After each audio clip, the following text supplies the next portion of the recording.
Hola, Claudio, ¿ya estás en línea?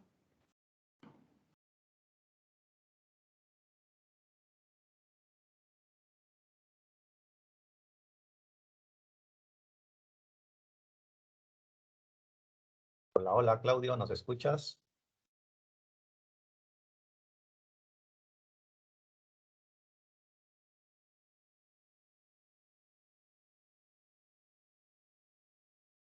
Ah, ya está.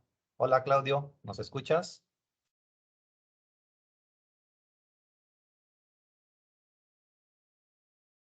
Creo que no nos escucha. Tiene apagado el micrófono. Activa tu micrófono, Claudio. Pero también tampoco nos escucha. Hola, hola.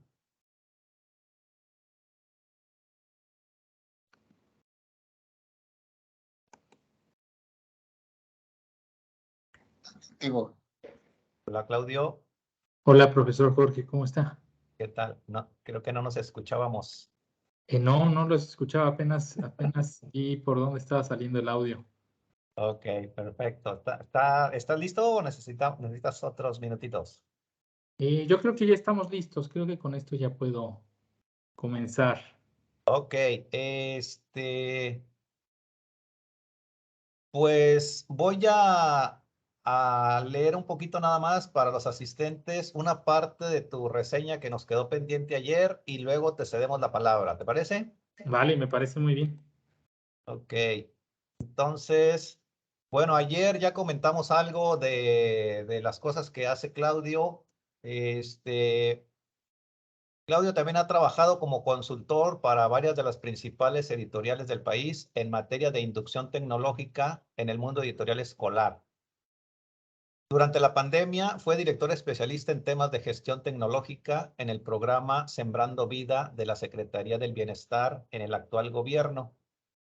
Actualmente dirige el área de proyectos especiales de Chromas Technology Field, construyendo proyectos de procesamiento de lenguaje natural y análisis de la cognición humana, desarrollando diferentes metodologías para la gestión y la enseñanza de la ciencia de datos enfocada en la explotación de modelos matemáticos orientados a grafos para generar análisis de datos en tiempo real, sistemas de recomendación, representaciones del conocimiento y detección de fraude.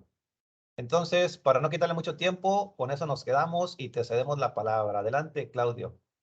Jorge, muchísimas gracias. Pues bueno, pues si no mal entiendo, ayer estuvieron revisando con esta Elizabeth la introducción al curso de computación cuántica.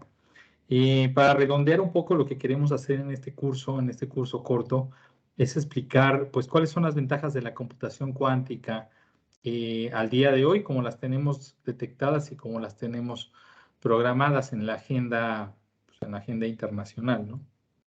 Entonces, actualmente, bueno, la computación cuántica no es algo nuevo, es algo nuevo el que podamos tener hardware para poder jugar un poco con ella, pero emuladores o cosas de computación cuántica pues existen desde hace muchísimos años, ¿no?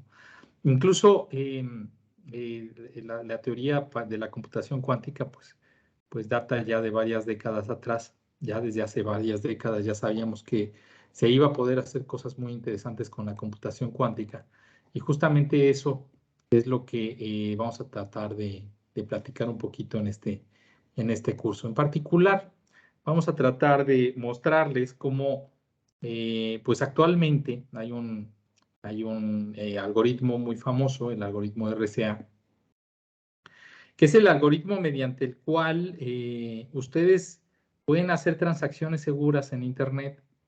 Por ejemplo, cada vez que ustedes ponen en una dirección en Internet y ponen HTTPS dos puntos diagonal diagonal, lo que hace su navegador, Chrome, Firefox, el que ustedes quieran, el que ustedes usen, es conectarse a un servidor. Primero hacen una cosa que se llama handshake, se ponen de acuerdo de cómo va a ser la encriptación de los datos de una computadora a la otra. Pues para que no haya intrusos, para que no haya gente que pueda estar escuchando las cosas que se mandan de ida y de regreso, ¿no? Entonces está el handshake y ese handshake justamente usa el algoritmo RCA. Entonces, el algoritmo RCA era un algoritmo muy seguro, pues depende de la factorización de primos. Eso es lo que vamos a ver un poquito más adelante. Y este algoritmo de factorización de primos, este algoritmo que depende, pues de que actualmente es muy difícil factorizar números muy grandes, ¿no? Si uno quiere tener una factorización muy difícil, no sé, uno puede agarrar dos números primos muy grandes, multiplicarlos y la multiplicación va a ser casi imposible de poder factorizarse, ¿no? Entonces, en ese sentido, es en el que funciona la seguridad actualmente, ¿no? Uno va al cajero y su tarjeta de crédito con el chip que tiene también usan el algoritmo RCA. Uno va y su teléfono, por ejemplo, su teléfono se conecta con su teléfono se conecta con la red de su telefónica con la que ustedes estén, ¿no? Cuando ustedes encienden su teléfono, también se usa el algoritmo RCA. Es decir, en muchos elementos de la vida cotidiana se usa el algoritmo RCA para proteger la información y para que vaya encriptada de ida y de regreso. No es el algoritmo que se usa más, es el algoritmo que se usa más al inicio de todas las conversaciones. Es decir, normalmente se usa el RCA para definir los passwords iniciales con los cuales se va a empezar a hacer las transacciones. Y después se pasa a otro algoritmo mucho más barato, ¿no? El RCA es un poquito caro en tiempo de cómputo. Pero es el que se usa ahorita con factorización de primos y sigue siendo el más usado, sigue siendo el más estándar. Entonces, ¿qué es lo que sucede? Que desde hace muchos años sabemos que en el momento en el que podamos llevar a cabo un algoritmo que se llama el algoritmo de Shor de forma cuántica, en el momento en el que podamos usar el algoritmo de Shor en computadoras cuánticas, la factorización de primos va a ser mucho más veloz. La factorización de primos la vamos a poder hacer ya no en cuestión de semanas, de meses o de años, dependiendo la cantidad, del tamaño de los primos, sino en cuestión de horas o incluso en cuestión de minutos o segundos, ¿no? Entonces aquí vamos a hacer algunas pruebas. Este es un curso práctico. En la última clase, Elizabeth les va a mostrar cómo mediante cómputo de IBM podemos correr los algoritmos de Shor y también les va a platicar por qué ahorita todavía no tenemos el suficiente poder cuántico para poderlo ejecutar de forma eficiente. Todavía es un algoritmo que en computadoras cuánticas adolece de muchas cosas y es un poco torpe. Entonces, bueno, vamos a continuar entonces con el cómputo cuántico. Les voy a compartir pantalla, les voy a mostrar una presentación. Dejen, muevo aquí en mi pantalla algunas cosas. A ver, estaba para acá. Y listo, aquí debemos poder ver. No, no es cierto, no es cierto. Vamos a dar un segundito. Aquí está, vale. Entonces, ¿sí pueden ver sí ven mi pantalla? ¿Alguien que me pueda contestar? ¿Ya se ve? ¿Sí? ¿Sí se ve? Sí. Aunque no la vemos en pantalla completa. Muy bien, a ver, me dicen si la ven en pantalla completa. ¿Ya se ve en pantalla completa? Ahora sí, ajá. Perfecto, muy bien. Entonces, pues continuemos con esto. Antes que nada, más o menos, ¿de qué carreras o de qué formaciones son los asistentes? Bueno, aquí la mayoría son matemáticos, maestros en matemática y doctores en matemática. Tenemos estudiantes de maestría en matemáticas y de doctorado en matemáticas. Perfecto, puras matemáticas. Entonces, esto va a ser relativamente afín a lo que hacemos todos nosotros. Yo también soy matemático. Entonces, bueno, vamos a ver esto de las compuertas lógicas. Lo primero que quiero, los que ya sepan un poco de compuertas lógicas, tengan de paciencia. Esto es como para poner un poquito los primeros pilares sobre lo que vamos a estar construyendo. Entonces, pues si ya se lo saben, que les sirva como repaso. Si no lo saben, pongan mucha atención, pues esto es las bases sobre las cuales funciona toda computadora. Entonces, a ver, aquí está. Antes de empezar, quiero mostrarles un pequeño vínculo al canal de YouTube de Gil Calay.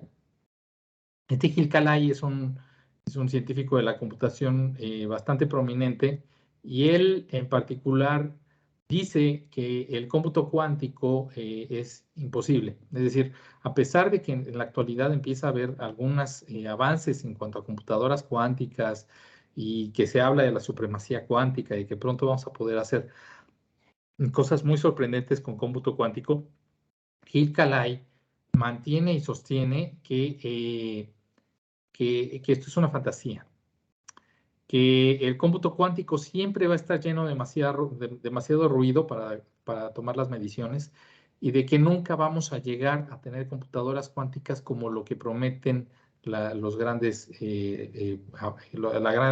personas que apoyan el cómputo cuántico, ¿no? Él es uno de los grandes detractores y sus argumentos son bastante buenos, es decir, tiene ahí algunos argumentos bastante interesantes de por qué la computación cuántica simplemente no se va a lograr. A pesar de eso, en la mayoría de los países ya se toma en cuenta, y en la mayoría de los consorcios de cómputo, como la IEEE y como la W3 y así, ya se está diciendo de que el cómputo cuántico ya prácticamente es una realidad.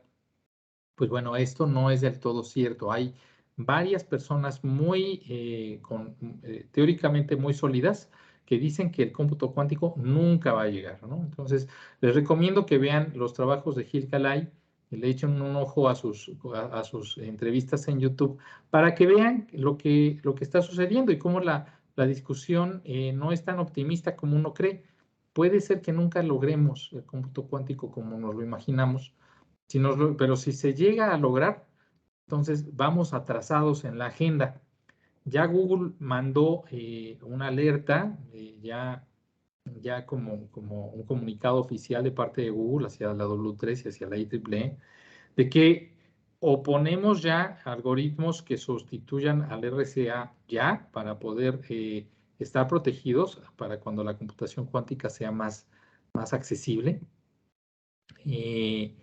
O nos vamos a ver en un verdadero problema cuando el cómputo cuántico sea una realidad, porque pues muchas de las cuentas y muchos de los algoritmos de seguridad pues van a estar comprometidos y vamos a poder romper ciertos sistemas de seguridad con relativa facilidad en el momento en el que el cómputo cuántico sea una realidad, ¿no? Entonces, así estamos. Gil Calay dice que no se puede. De todas maneras, varias empresas y varios gobiernos están tomando en cuenta dentro de sus agendas esto como que ya es una realidad, como que ya es algo inevitable. Ustedes tomen su partido y vean qué es lo que creen que va a suceder. Yo soy partidario de que sí vamos a lograr generar supremacía cuántica pronto. Los recientes investigaciones que hay sobre cómputo cuántico con cuestión fotónica son muy prometedores y parece que por ahí tenemos cosas muy interesantes. Muy bien, entonces la historia empieza acá. Hay unas cosas que se llaman compuertas lógicas. Y las compuertas lógicas son cosas que hay en todos nuestros procesadores, ¿no? Es decir, la memoria caché que tenemos dentro de nuestro procesador trae instrucciones y trae variables, y esta memoria se migra a las zonas del procesador donde hay las compuertas lógicas, donde se hacen operaciones con estos elementos que hay en memoria, ¿no? Entonces así las cadenas de unos y ceros que representan variables, que representan textos, que representan diferentes cosas en nuestra computadora, se traducen a operaciones que podemos hacer con estos datos. Y así podemos empezar a hacer cosas con estos datos. ¿Por qué les hablo de compuertas lógicas? Pues justamente porque en cómputo cuántico y a la hora de hacer programas en cómputo cuántico, no se programan directamente en C o en C++ o en cosas por el estilo. Todavía no. Es decir, el cómputo cuántico todavía se programa en cuanto a compuertas cuánticas. Entonces, primero, pues como las compuertas cuánticas son un poquito raras, lo primero que tenemos, de las cuales, lo primero que tenemos que entender solo cuáles son, cómo funcionan las compuertas binarias, las compuertas del cómputo que tenemos actualmente. Entonces, hay una compuerta muy sencilla, es la compuerta no, la compuerta o la compuerta not. La compuerta not convierte una corriente, no viene una corriente eléctrica, la apaga, y cuando no hay corriente eléctrica, entonces la compuerta not crea una compuerta eléctrica, crea una corriente eléctrica, bueno, genera una corriente eléctrica de salida. Entonces, si no hay corriente eléctrica de entrada, crea una corriente eléctrica de salida, y si hay corriente eléctrica de entrada, no manda nada, ¿sí? Y esto se puede traducir en que si le metemos a la compuerta NOT un 0, nos regresa un 1, y si le metemos un 1, nos regresa un 0. Es decir, es la negación, ¿no? Si lo vemos como valores de verdad, falso lo convierte a verdadero, y verdadero lo convierte a falso, ¿no? Entonces el NOT es una negación. Es una compuerta lógica de las más básicas. Hay otras compuertas lógicas un poquito más complejas. Estas son compuertas lógicas bastante sencillas. Normalmente no se usan estas compuertas lógicas en los procesadores. Se usan otras. Estas son con motivos teóricos nada más, con motivos de entender un poquito cómo funcionan las cosas. Pero aquí tenemos dos compuertas que son las más sencillas, la compuerta I y la compuerta O. La compuerta I, pues como ustedes seguramente lo recordarán de cuando tomaron lógica o algo por el estilo, la compuerta I nada más devuelve verdadero si ambas entradas son verdaderas, es decir, verdadero y verdadero me da verdadero, y cualquier otro resultado, verdadero, falso, falso, verdadero o falso, falso, falso, falso, me regresa falso. Y la compuerta O no, la compuerta O podemos verla como una compuerta que simplemente si tengo dos cosas, si tengo uno de los dos valores verdaderos, me regresa verdadero. El único caso en el que regresa falso es que mis dos entradas sean falsas.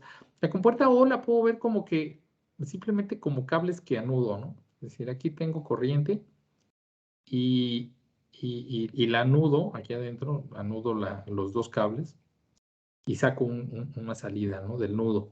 Entonces, si pongo corriente de entrada en el A, sale corriente. Si pongo corriente en el B, sale corriente. Es decir, esta es la compuerta como más sencilla de entender. Una pregunta, ¿me escuchan bien? Ahorita empieza a haber un poquito de ruido aquí alrededor. Yo sí escucho Sí, bien. doctor, se le escucha bien.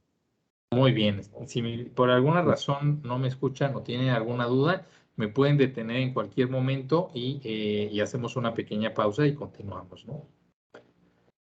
Muy bien, entonces continuemos. Estas otras compuertas, la compuerta NAND y la compuerta NOR, ustedes la pueden ver, es como la negación del OR y la negación del NAND. Estas dos compuertas, pues, se parecen mucho a la AND y a la OR, nada más que le estamos negando, ¿no?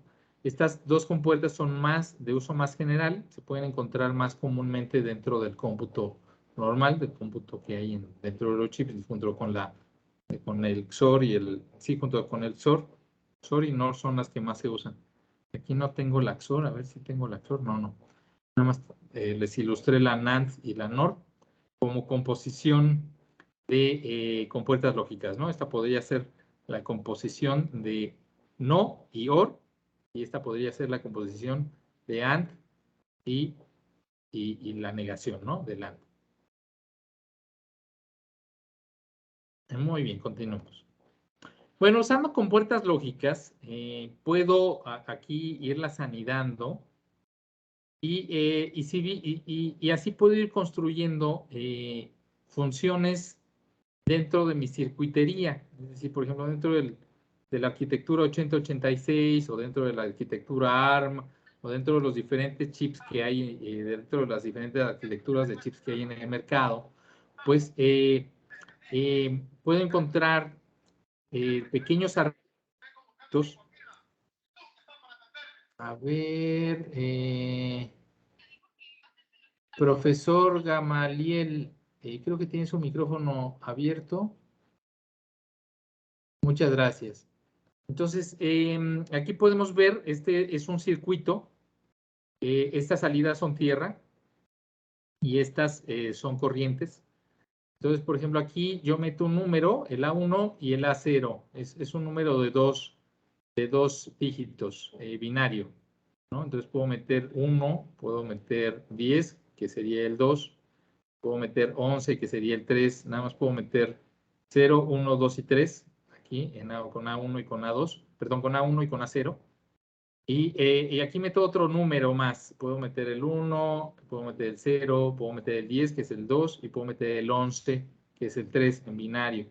Y este circuito me dice, después de pasar por todas estas cosas, me arroja cuál de los dos es mayor, si A es mayor que B, o si B, o si B es mayor o igual, ¿no? La negación de esto, ¿no? Entonces simplemente me arroja aquí 0, si este es mayor que este. Perdón, 1 es mayor que este y 0 si B es mayor o igual que A, ¿sí? Es un pequeño, una pequeña conjunción de compuertas lógicas. Y aquí les dejo un pequeño ejercicio, un ejercicio muy sencillo, que es cómo sumamos bits, ¿no? Entonces, por ejemplo, aquí tengo el bit 1 y el bit 2, ¿no? Entonces, este es como un pequeño ejercicio muy sencillo de qué puedo hacer para sumar 2 bits, que puedo tener 0 y 0, y puedo tener 1 y 0, y puedo tener 0 y 1, y 1 y 1, y eso me debería, y para sumar 2 bits, que nada más, bueno, para sumar dos números que nada más tienen una representación de un bit cada uno, pues el peor caso es cuando los dos valen 1, y si los dos valen 1, me debería dar 1 más 1, 2, que lo debo representar con un 10, ¿no? Entonces aquí me debería salir 0 y 1. Entonces, por ejemplo, el primer bit, si tengo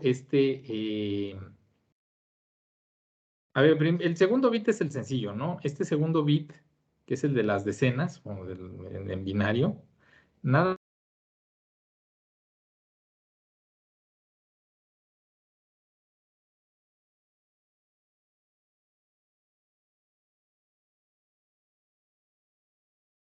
A ver. Se nos fue la señal un poquito.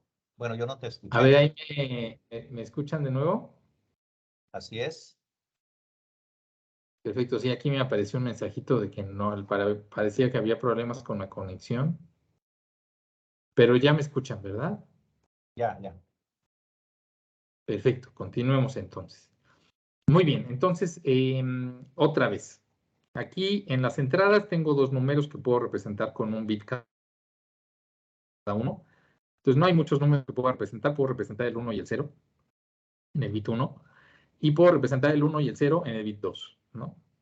Y quiero representar la suma, ¿no? Aquí mediante compuertas lógicas. Entonces, bit 1 y bit 2 los tengo que, a ver, si tengo 0, 0, 0 más 0 me da 0. Si tengo 1 más 0, me da 1. Si tengo 0 más 1, me da 1. Pero si tengo 1 más 1, me da 2, pero 2, como tengo bits, el 2 se representa con un 10, es decir, bit 2 vale 1 y bit 1 vale 0, ¿no? Entonces, la única forma de que el bit 2 sea 1 es que bit 1 y bit 2 sean 1. Entonces, este dígito de las decenas lo puedo crear con una compuerta AND.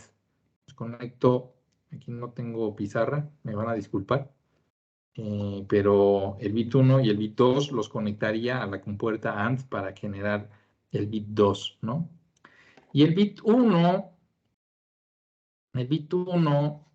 pues va a ser 1, nada más si uno de los dos es 1, ¿no? Entonces tendría que hacer como restar, ¿no? Restar el OR del AND para que me dé, para que a la hora de meterlos aquí dentro del OR, me dé 1, 1, 1, y en el caso en el que tenga los dos unos, se me cancele con el AND. ¿Sí? ¿Todo bien? Entonces así podría ir construyendo mi máquina sumadora. Aquí les dejo un pequeño vínculo, como el curso es cortito, como el curso son nada más 4 horas, si quieren pueden copiar este vínculo. Y aquí se explica en un video bastante detallado y bastante bonito cómo se puede hacer una calculadora mediante puras compuertas lógicas con sumas y restas. Entonces este videíto de una más, si no me recuerdo, dura unos 40 minutos, 1 hora, me explica de forma muy detallada cómo se pueden ir haciendo este tipo de cosas que son las más básicas, ¿no? Cuando uno empieza a planear chips, lo más básico que puede hacer un chip son las cosas que puede hacer una calculadora: sumar, restar, multiplicar, dividir, y para eso tiene su circuitería diseñada, ¿no? Entonces aquí tenemos un video que explica la parte de los sumadores y los restadores. Muy bien, ¿qué sucede con los qubits? Ayer seguramente estuvieron hablando bastante de los qubits con esta Elizabeth. Y de lo que quiero hablarles hoy es de que los qubits, pues como seguramente lo mencionó Elizabeth ayer, son la unidad fundamental con la que se puede hacer computación cuántica. Son como los bits, pero no exactamente, es decir, es creo una comparación errónea decir que en computación cuántica tenemos qubits y que son el análogo a los bits en computación clásica. No exactamente. Los qubits son otra cosa. Y al final los qubits muchas veces se traducen a bits, pero no de la forma que uno puede, no de la forma que normalmente mediante las analogías que normalmente se mencionan. Entonces, pongan mucha atención. Vamos a tratar de definir cómo son los qubits con esto que estuvimos hablando y vamos a tratar de explicar cómo eso al final se mete dentro de las compuertas lógicas, ¿no? Entonces, ¿cómo son los bits? Bueno, los qubits son más o menos como bits, pueden valer 0 o 1, pero nada más cuando los observas. Cuando no los observas, el qubit puede estar en diferentes estados. Pues justamente como el gato de Schrödinger, ¿no? El gato de Schrödinger, yo no sé si el gato está vivo o muerto hasta que abro la caja. Abro la caja y ya me doy cuenta de si el gato está vivo o muerto. Y mientras no abra la caja, yo puedo suponer que hay una multiplicidad de estados en los cuales el gato al mismo tiempo está vivo y al mismo tiempo está muerto dentro de la caja. Y es el observador el que define al final cómo se colapsa la función de onda. Y ya puedo ver si el gato está vivo o muerto, ¿no? Entonces, vamos hacia allá. ¿Qué sucede con los qubits? Los qubits son la unidad fundamental con la que se puede hacer computación cuántica, pero tienen un problema conceptual. No son unidades de información como el bit en la computación clásica. Son unidades sobre las que se pueden hacer procesamiento, es decir, sobre las que se pueden ejecutar compuertas lógicas cuánticas, pero no es una unidad de información. El qubit no es una unidad de información.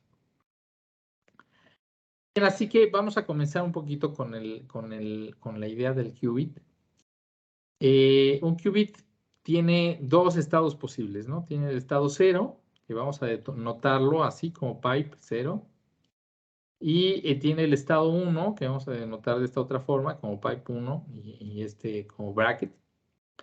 Pero mientras no lo observemos, bueno, esto también es importante, también los estados puede tener, cuando no estamos observando el qubit tiene una multiplicidad de estados, tiene estados superpuestos, pero estos estados superpuestos cumplen esta regla, la normal, si los elevamos al cuadrado los elementos, la probabilidad de que sea 0 más la probabilidad de que sea 1, las probabilidades al cuadrado me suman 1, ¿no? Entonces, esto lo sacamos de la mecánica cuántica, ¿no?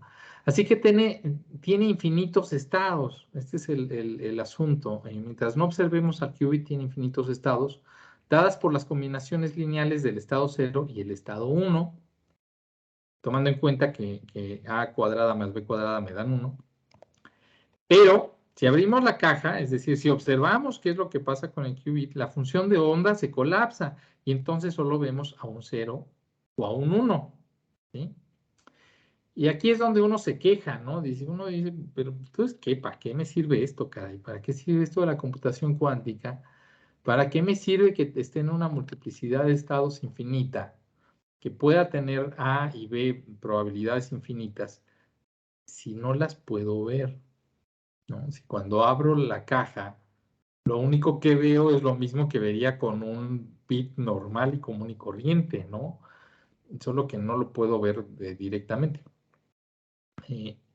Entonces aquí es donde entra un poquito la magia de la probabilidad, ¿no? Entonces, ¿de qué sirve tener esta combinación lineal si no la podemos ver? Bueno, pues ahí va. Como a cuadrada más b cuadrada es igual a 1, puedo pensar en a cuadrada y en b cuadrada como las probabilidades de que salga 0 o 1 respectivamente.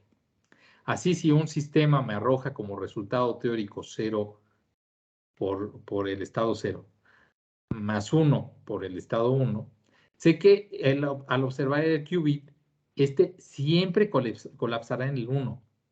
¿Sí? ¿Estamos claros? Es decir, si tengo un circuito lógico cuántico que su salida siempre, que su salida me da probabilidad del 0, 0 y probabilidad del 1, 1, entonces sé que cuando observe el estado cuántico, siempre va a colapsar en el 1. Mientras que si tengo probabilidad 1 de que salga el estado 0 y probabilidad 0 de que salga el estado 1, al observarlo, este siempre va a colapsar en el estado 0. Y es aquí donde empieza lo interesante. Me gustaría, si dado un experimento que al final me genere un qubit con una A fija y con una B fija, y mi problema se resuelve al tratar de detectar cómo es esta A y esta B, de calcular sus valores. Entonces, lo único que tengo que hacer es repetir el experimento muchas veces y calcular la probabilidad de forma frecuencial. Sí, es decir, yo tengo un circuito cuántico que al final me arroja un qubit con probabilidad 0 tanto A, perdón, A cuadrada y probabilidad del estado 1 B cuadrada. Pero yo no conozco A cuadrada y B cuadrada, yo nada más sé que son fijas. Pero sé que el circuito, de la forma que fue diseñado, resuelve un problema y me arroja la solución del problema en los valores de A y B. O si tiene dos qubits, a lo mejor tengo A1 y B1, y para el segundo qubit tengo A2 y B2, y puedo seguirle sumando qubits, y entonces tengo muchos otros valores. Y todos estos valores son valores reales entre el 0 y el 1, ¿no? Es la A lo más vale 1, como cuando hay probabilidad 1, y a lo menos vale 0. Y dependiendo la cantidad de veces que repita mi experimento, es la precisión con la cual voy a poder calcular los valores de A y B al usar probabilidad frecuencial. Y es ahí donde entra lo divertido de la mecánica cuántica. La mecánica cuántica me permite construir circuitos que me resuelvan problemas y que al momento de reproducir mi problema muchas veces, logre calcular los valores de A y B, y estos valores de A y B me den la solución del problema que quiero encontrar. ¿Sí me siguen hasta aquí? ¿Sí queda claro de cómo funciona un poquito la computación cuántica? En la computación cuántica voy a agarrar qubits, los voy a meter en compuertas lógicas y voy a tratar de que las compuertas lógicas por donde pasan los qubits al final me arrojen un qubit que tenga una cierta probabilidad de colapsar al 0, una cierta probabilidad de colapsar al 1. Reproduzco el experimento muchas veces y así, mediante probabilidad frecuencial, obtenga los valores de A y B, los reales, no los que estaban con la caja cerrada. Es decir, tengo una forma de calcular esas probabilidades de que el gato estuviera muerto o vivo, ¿no? Por decirlo así un poquito con la analogía del gato de Schrödinger. ¿Dudas, preguntas, comentarios hasta aquí? ¿Todo va bien?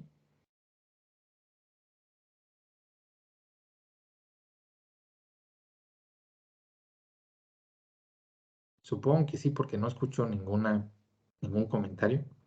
Pues continuamos. Entonces los valores de A y de B corren en el intervalo 0,1. Sí, es correcto. Los valores, no exactamente, hacia allá vamos. Los valores de A y B pueden ser números complejos. Pero en la mayoría de los experimentos que se hacen en fotónica y en computación cuántica con superconductores, normalmente no nos importa el valor imaginario y nos quedamos nada más con el valor real, ¿no? Y aquí es donde contestando un poco la pregunta que nos acaban de hacer. Entonces, bueno, aquí están, ¿no? Perdón, pues continuando un poquito con la presentación, aquí les pongo un ejemplo de un qubit, que si este es el resultado que espero, entonces esta es la misma probabilidad de que salga 0 y de que salga 1. Si A vale 1 sobre raíz de 2 y B vale 1 sobre raíz de 2, entonces aquí tengo como la misma probabilidad de que salgan los dos. Y aquí es donde vamos a usar un poquito de estadística para poder calcular los valores de estos dos, ¿no? Entonces, si un proceso de cómputo cuántico nos devuelve un qubit A por el estado 0 más B por el estado 1, solo tenemos que repetir el proceso muchas veces para calcular frecuencialmente el valor de A cuadrada y de B cuadrada. Entonces, los qubits en su forma vectorial, notación, tienen diferentes notaciones. Cuando estemos viendo el algoritmo de Shor, esto de las notaciones nos va a servir mucho, puesto que las compuertas cuánticas a veces las vemos como matrices, y hacia allá vamos. Entonces, hay una notación que nos conviene mucho seguir, es A por el estado 0, la vamos a denotar como el vector A, 0 transpuesto. Y B por el estado 1 lo vamos a ver como el vector 0, B transpuesto. Con A y B en los complejos, aunque rara vez aparece I, es lo que les comento. Sí, el qubit tiene un valor complejo, pero afortunadamente para la mayoría de los algoritmos y para la mayoría de las cosas que hacemos en computación cuántica, es raro que aparezca la I, pero sí, hay que tomar en cuenta que a veces sí sale y de que pues así es este asunto, ¿no? Los A y B viven dentro de los complejos. ¿Hasta ahí vamos bien? ¿Dudas, preguntas, comentarios? Entonces, A por el estado 0 más B por el estado 1, pues si las vemos como las matrices, como los vectores transpuestos A, 0 y 0, B, entonces esta combinación lineal la podemos ver como el vector A, B transpuesto. ¿Sí? ¿Todo bien? Y como A cuadrada más B cuadrada valen 1, entonces esto lo podemos ver como los puntos que distan 1 del origen. ¿Sí? Bueno, entonces, ¿qué pasa entonces con las compuertas cuánticas?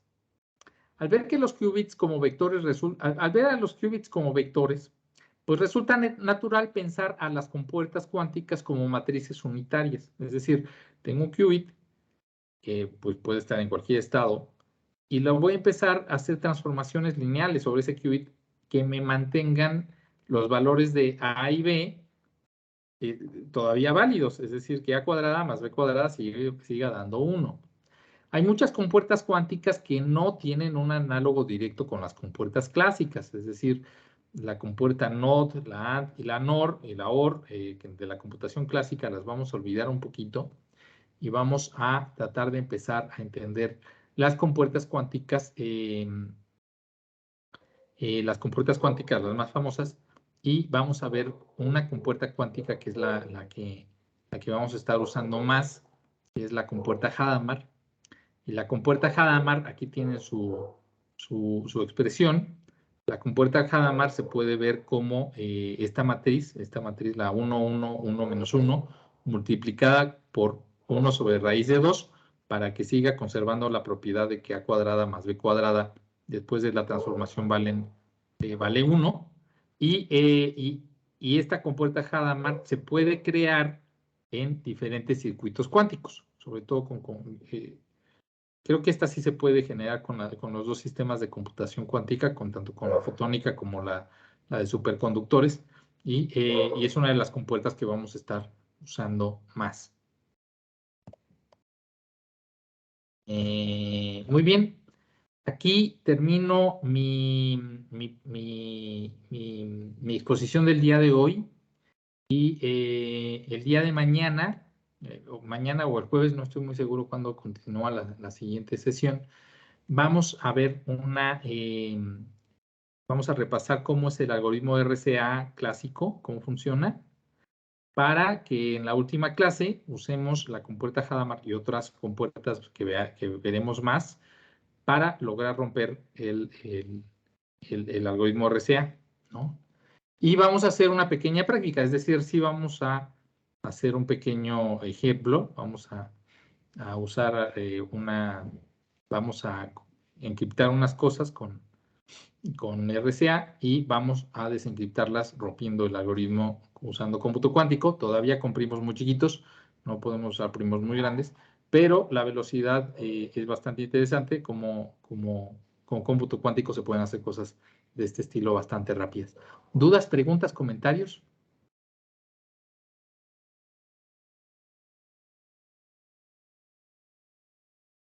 En el chat no tenemos ninguna pregunta. ¿Alguien más tiene alguna pregunta? Sí, les vamos a pasar la bibliografía completa. La mayoría de la bibliografía que hemos recopilado y juntado es de Qiskit, de la librería de IBM. Ahí hay muchos ejercicios y hay muchas cosas muy interesantes que van a poder usar. Se las vamos a compartir en la última clase cuando estemos trabajando justamente con Qiskit. Adelante, Luis.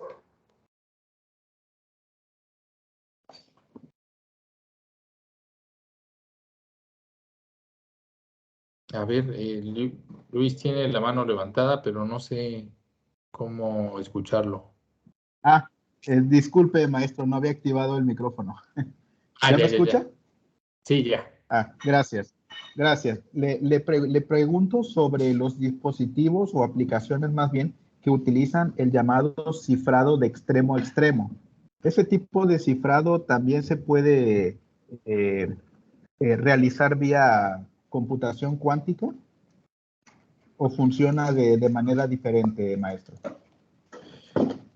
Pues actualmente, mira, actualmente la computación cuántica, no hay una internet cuántica, ¿no? Es decir, no se usa la computación cuántica para hacer redes, por ejemplo. Ahorita hay algunos experimentos para hacer transmisión de datos de forma cuántica a través de este fenómeno cuántico de dos partículas que comparten un tiempo juntas, y entonces se mantienen en similitud de estados a pesar de la distancia. Pero pero pensar en una red cuántica, pues todavía no, todavía estamos muy lejos de eso. Ahorita todos los algoritmos de comunicación siguen siendo clásicos. Perfecto, maestro. Muchísimas gracias. Adelante. ¿Alguna otra duda, pregunta, comentario?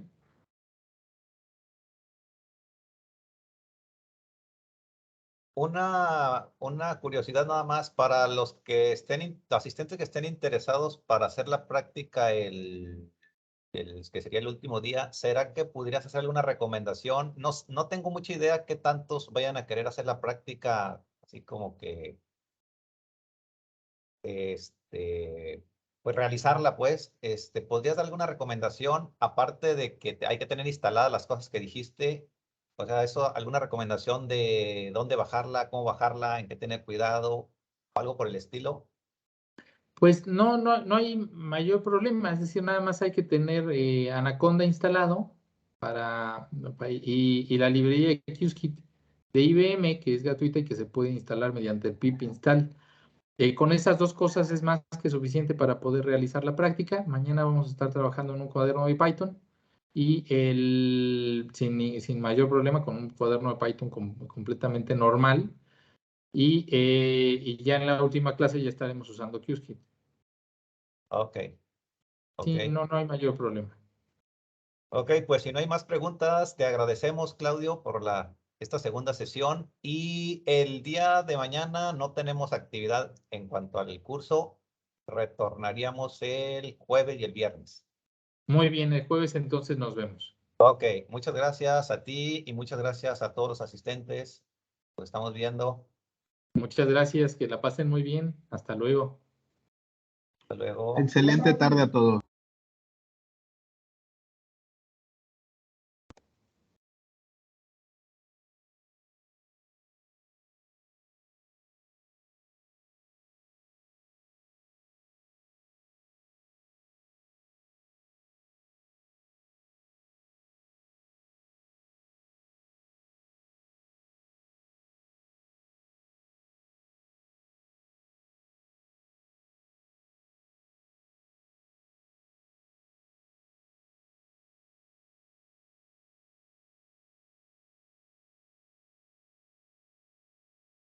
Muy bien, tuvimos más público que ayer.